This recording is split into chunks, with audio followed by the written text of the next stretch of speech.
Hey guys, PETEDAY here, and today I wanted to talk to you about effective weight loss. Now I'm going to share with you 5 common mistakes that I see people go through when they're trying to go through a weight loss or a cutting phase to help lose body fat off themselves.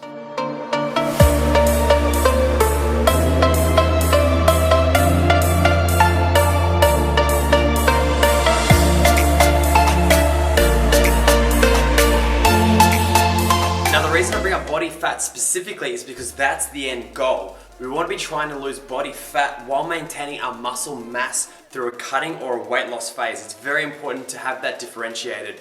Losing weight on the scales doesn't necessarily mean that you're losing the right type of body fat or the right type of weight, so it's important to weigh that up. Okay, so let's move right ahead into my top 5 mistakes that I see people do while going through a weight loss. Number 1 is don't cut out carbs completely. Carbs are one of your main macronutrients. You need them within your diet. You've got carbs, proteins, and fats, and they're basically the 3 macronutrients that you need to function. What I see a lot of guys doing is they cut it out completely, and all they're doing is eating protein, and quite often they're actually not even eating carbs. They're just focusing on eating that protein and really cutting back the fats and the carbs. The most important element into weight loss is calories. Yes, macronutrients are very important, but your calories are more important to losing weight. Calories in versus calories out expended, in other words through actual exercise, is a simple equation, an oversimplified equation to losing weight. So what I would say is maintain your fats, carbs, and proteins in the same ratio and simply just reduce the amount of calories. So maybe reduce it by 20%, whatever it might be. Try it in little bite-sized pieces first. So try to reduce gradually instead of going all out, but do not reduce carbs completely or you'll notice very quickly you're going to start to lose muscle and energy when you go to the gym. Alright, on to number 2, and that is that you need to do long, steady state cardio in order to lose weight. Now what I mean by this is steady state cardio is anything which you're holding your heart rate at a certain level over an extended period of time.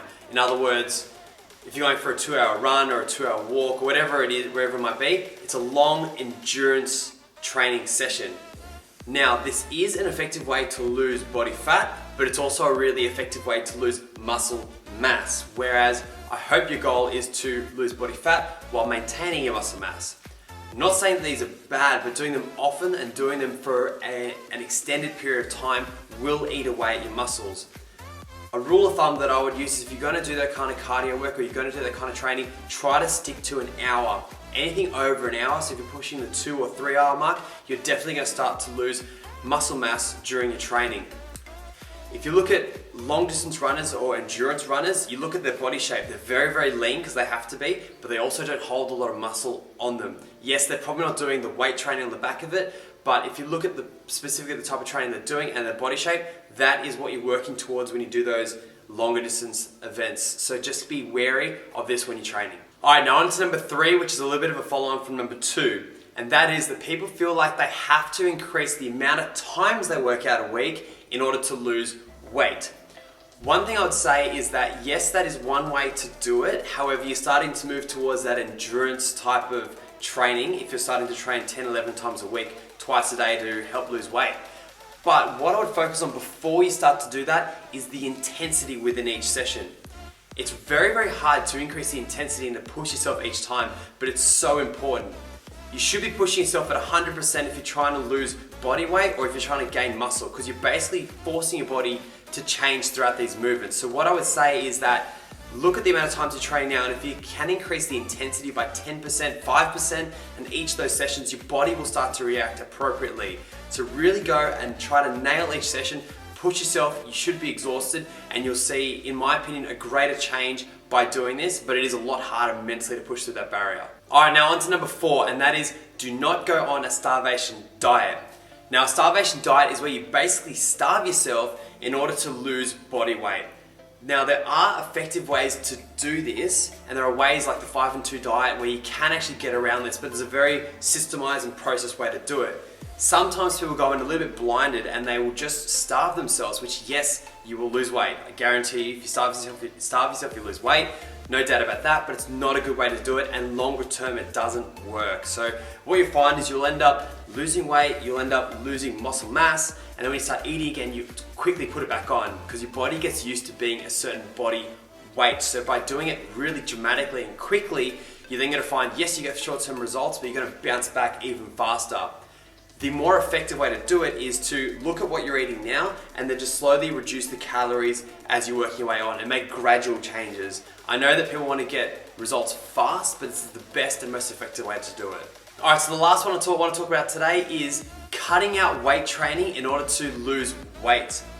Now, I don't recommend this whatsoever. I think weight training is such an important element, both in terms of losing weight and maintaining muscle mass. It's very common for people to actually lose body fat by just doing a weight program. So just to even incorporate it within a cardio and weights program, I think is so important for two reasons.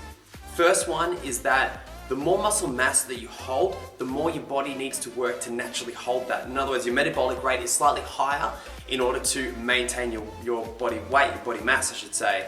So that's really important.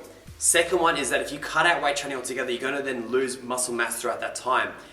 A really good indication is while you're going through this phase, if you can still lift the same weights and you're still as strong as you were at the start of the phase while being a lighter weight, that's a really good indication that you're holding your muscle mass throughout the weight loss period. So I would absolutely incorporate it and keep it incorporated within a weight loss program. That's it, guys. Thanks for watching. If you have any questions for me or you have any ideas for any videos, pop them in the comments below. Otherwise, I'll catch you guys later.